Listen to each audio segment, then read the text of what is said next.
ಇನ್ನು ನಾಯಕತ್ವ ಬದಲಾವಣೆ, ಸಚಿವ ಸಂಪುಟ ಪುನರ್ರಚನೆ, ಕೆಪಿಸಿಸಿ ಅಧ್ಯಕ್ಷರ ಬದಲಾವಣೆ ಈ ಮೂರು ಮುಖ್ಯ ವಿಚಾರಗಳು ಕಾಂಗ್ರೆಸ್ ಪಾಳ್ಯದಲ್ಲಿ ಗೊಂದಲಕ್ಕೆ ಕಾರಣವಾಗಿದೆ. ಇದರ ನಡುವೆ ಖುದ್ದು ಸಿಎಂ ಸಿದ್ದರಾಮಯ್ಯ ಮತ್ತು ಡಿಸಿಎಂ ಡಿಕೆ ಆಡ್ತಿರುವಂತಹ ಮಾತು ಹೊಸ ಚರ್ಚೆಗೆ ನಾಂದಿ ಹಾಡ್ತಾ ಇದೆ.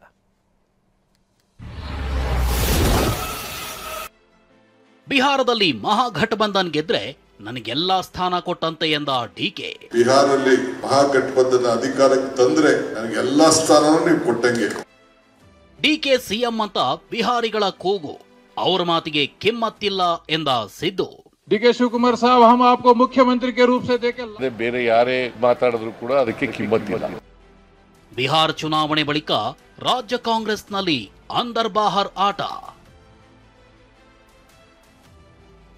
ರಾಜಕೀಯದಲ್ಲಿ ಸಂಕೇತ ಹಾಗೂ ಸಂದೇಶದ ಮೂಲಕ ತಂತ್ರ ಪ್ರತಿತಂತ್ರ ಹೆಣೆಯಲಾಗುತ್ತೆ. ಕಾಂಗ್ರೆಸ್ನಲ್ಲೂ ಕೂಡ ಮುಖ್ಯಮಂತ್ರಿ ಗಾದಿಯ ಆಸೆ ಸಂಕೇತದ ಮೂಲಕವೇ ಹೊರಬರ್ತಿದೆ. ಇದಕ್ಕೆ ಅಚ್ಚ ಉದಾಹರಣೆ ಅಂದ್ರೆ ನಿನ್ನೆಯ ಡಿಕೆ ಪ್ರಚಾರದ ಬೆಳವಣಿಗೆ. ಹೌದು, ಬಿಹಾರ್ ಚುನಾವಣೆಯಲ್ಲಿ ಕಾಂಗ್ರೆಸ್ ಬ್ಯುಸಿಯಾಗಿದೆ, ಇದಕ್ಕೆ ನಂದು ಕಾಣಿಕೆ ಇರಲಿ ಅಂತ ಡಿಕೆ ಬೆಂಗಳೂರಿನಲ್ಲಿರೋ ಬಿಹಾರಿಗಳ ಮತಬೇಟೆಗಿಳಿದಿದ್ದಾರೆ. ಈ ವೇಳೆ ಬಿಹಾರ್ ಮೂಲದ ಬೆಂಗಳೂರು ನಿವಾಸಿಗಳು ಡಿಕೆರನ್ನ ಸಿಎಂ ಸ್ಥಾನದಲ್ಲಿ ನೋಡಬೇಕೆಂಬ ಆಸೆ ವ್ಯಕ್ತಪಡಿಸಿದ್ದಾರೆ. समाज की ओर से आपको मुख्यमंत्री के रूप में देखना चाहते हैं, पूरे बिहार वासी आपके साथ है. आने वाले दिनों में डीके शिवकुमार साहब, हम आपको मुख्यमंत्री के रूप से देखे. ಹೀಗೆ ನಾವು ನಿಮ್ಮೊಂದಿಗಿದ್ದೀವಿ ಅಂತ ಬಿಹಾರಿ ಮುಖಂಡರು ಬಲ ತುಂಬೋ ಕೆಲಸ ಮಾಡಿದ್ರೆ ಡಿಕೆ ತಮ್ಮ ಮನದಾಳದ ಮಾತು ಬಿಚ್ಚಿಟ್ಟಂತೆ ಕಾಣ್ತಿದೆ. ಮಹಾಗಠಬಂಧನ್ ಗೆಲ್ಲುವುದಕ್ಕಿದ್ರೆ ನನಗೂ ಕೂಡ ಶಕ್ತಿ ಕೊಟ್ಟಂತಾಗುತ್ತೆ ಅನ್ನೋ ಅರ್ಥದಲ್ಲೇ ಮಾತನಾಡಿದ್ದಾರೆ. ನೀವು ನನಗೆ ದೊಡ್ಡ ಸ್ಥಾನ ಬೇಕು ಅಂತ ಹೇಳಿದಿರಿ, ಅದು ಮುಖ್ಯ ಅಲ್ಲ. ಅಲ್ಲಿ ಬಿಹಾರಲ್ಲಿ ಮಹಾಗಠಬಂಧನ ಅಧಿಕಾರಕ್ಕೆ ತಂದ್ರೆ ನನಗೆಲ್ಲಾ ಸ್ಥಾನನೂ ನೀವು ಕೊಟ್ಟಂಗೆ. ಹೀಗಾಡಿರೋ ಮಾತಿನ ಹಿಂದೆ, ಬಿಹಾರದ ಸೋಲು ಗೆಲುವಿನ ಹಿಂದೆ ರಾಜಕೀಯದ ಪಕ್ಕಾ ಲೆಕ್ಕಾಚಾರವಿದೆ.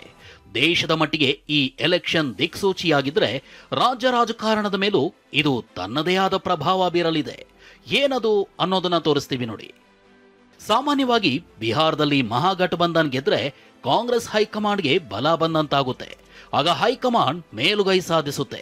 ಹೀಗೆ ಸಾಧಿಸಿ ಗಟ್ಟಿಯಾಗೋ ಹೈಕಮಾಂಡ್ನ ಕೆಳಗೆ ಸ್ಥಳೀಯ ನಾಯಕತ್ವದ ಮೇಲಿನ ಪ್ರಭಾವ ಹಾಗೂ ಆದೇಶ ಪಾಲನೆ ಅನಿವಾರ್ಯವಾಗಿ ಬಿಡುತ್ತೆ.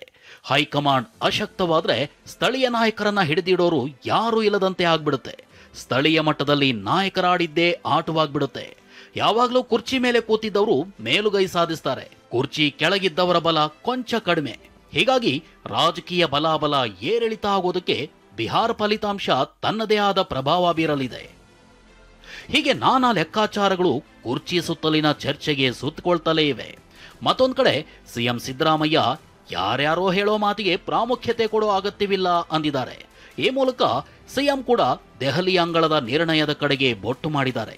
ಸಿಎಂ ಇಷ್ಟು ಹೇಳಿ ಸುಮ್ಮನಾಗಿಲ್ಲ, ಇದರ ಜೊತೆಗೆ ತಮ್ಮ ಅಸ್ತ್ರವನ್ನು ರಣಾಂಗಣದಲ್ಲಿ ಪ್ರಯೋಗ ಮಾಡ್ತಿದ್ದಾರೆ.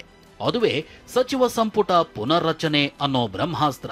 ಹೈಕಮಾಂಡ್ ತೀರ್ಮಾನ ಮಾಡಬೇಕು. ಹೈಕಮಾಂಡ್ ತೀರ್ಮಾನ ಮಾಡದೆ ಬೇರೆ ಯಾರೇ ಇದು ಮಾತಾಡಿದ್ರು ಕೂಡ ಅದಕ್ಕೆ ಕಿಮ್ಮತ್ತಿಲ್ಲ. ಸಂಪುಟ ಪುನರ್ರಚನೆ ಏನಾದ್ರು ಮಾಡ್ತೀವಿ?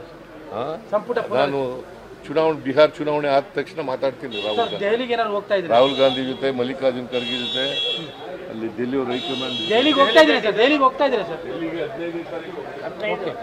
ಇನ್ನು ಕಾಂಗ್ರೆಸ್ನ ಬೆಳವಣಿಗೆಗಳಿಗೆ ವಿಪಕ್ಷ ಬಿಜೆಪಿ ನಾಯಕರು ವ್ಯಂಗ್ಯವಾಡಿದ್ದಾರೆ.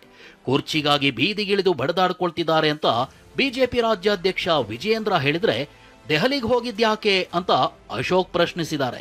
ನಿಮ್ಮ ಮುಖ್ಯಮಂತ್ರಿ ಕುರ್ಚಿಗೇನು ಇದು ಪೈಪೋಟಿ ನಡೀತಾ ಇದೆ, ಬೀದಿಗಿಳಿದು ಹೊಡೆದಾಡ್ತಾ ಇದ್ದೀರಿ, ಬಡದಾಡ್ತಾ ಇದ್ದೀರಿ.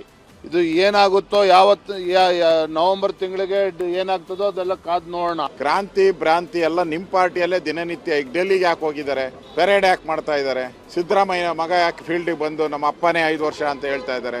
ಇದು ಹಲವಾರು ಪ್ರಶ್ನೆಗಳು ಕಾಂಗ್ರೆಸ್ ನಾಯಕರೇ ಎತ್ತಿರೋದು, ಬಿಜೆಪಿ ತೆಗೆದಿರೋದು ಅಲ್ಲ. ಇದು ಕಾಂಗ್ರೆಸ್ ನಾಯಕರು ನಮ್ಮಲ್ಲೇನೂ ಇಲ್ಲ, ಎಲ್ಲ ಶಾಂತಿ ಶಾಂತಿ ಅಂತಿದ್ದಾರೆ. ಆದರೆ ನಾಯಕರ ನಡೆ ನುಡಿಗಳು ಅವರವರದೇ ಪಟ್ಟುಗಳ ಪ್ರದರ್ಶನ ಮಾಡ್ತಿರೋದಂತೂ ಸುಳ್ಳಲ್ಲ. ಮೈಸೂರಿನಿಂದ ರಾಮ್ ಜೊತೆ ಪ್ರಸನ್ನ ಮತ್ತು ಪ್ರಮೋದ್, TV9 ಬೆಂಗಳೂರು.